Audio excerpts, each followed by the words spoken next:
Par défaut, les idées que vous créez, elles sont non organisées. C'est pour ça qu'elles sont dans un espace un peu sens dessus-dessous, entre guillemets.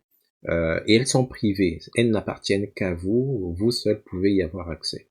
Mais peut-être avant de la structurer, de la rajouter à un espace plus organisé, il peut parfois être intéressant de la partager avec des collègues, des personnes de confiance, etc., pour qu'elles vous aident peut-être à valider, à mieux orienter, etc.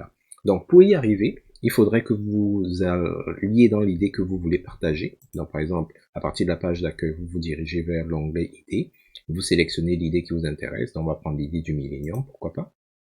Et une fois que vous êtes dans l'idée, vous avez les moyens traditionnels qui sont à votre disposition de partage. Donc, si je viens par exemple ici au niveau du bouton partager, j'ai la possibilité de partager le lien vers la page ou de partager la page en thème de composant loop, ce qui va me permettre d'aider, de permettre à ceux avec qui je vais la partager d'interagir avec la page directement à partir de du canal de transmission dont je vais me servir. Alors, avant d'aller plus loin, vous remarquerez que dans cette version-ci, le bouton partager, il est beaucoup plus sobre, hein. Il n'est pas aussi coloré que lorsqu'on est par exemple au sein d'une page classique.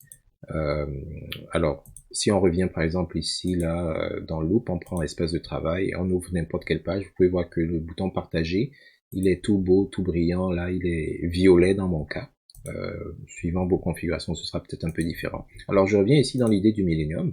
Alors, pour partager, j'ai différentes méthodes. Je vais prendre dans ce cas-ci le lien vers la page. Alors, je vais cliquer sur partager le lien vers la page. Le système va générer un lien qu'il va mettre dans le presse-papier. Maintenant, je peux aller par exemple dans ma conversation et dire à Alex que, bon ben, salut Al. Et là, je lui mets le lien. J'envoie. Alors, si je me prends pour Alex, on vient de recevoir une mise à jour, c'est pour ça que ça prend un peu de temps.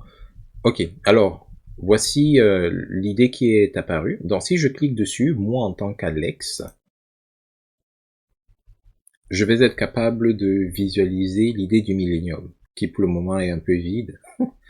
Mais bref, je peux visualiser l'idée. Alors, ce qui se passe par conséquent, c'est que si je reviens ici, là, dans mon cas, et que je reviens ici au niveau de mes idées, si je regarde parmi les idées partagées, je vais me rendre compte que idée du millénium est partagée. Et mes idées privées, il n'y a que idée du siècle qui est, comment dire ça, qui est encore affichée. Parce que celle-là, cette idée-là, ou alors cette page-là n'est pas encore partagée. Donc c'est comme ça que vous avez la possibilité de savoir laquelle de vos idées a été partagée. Parce qu'avec le temps, il se peut que vous oubliez qu'est-ce qui était partagé, qu'est-ce qui ne l'était pas.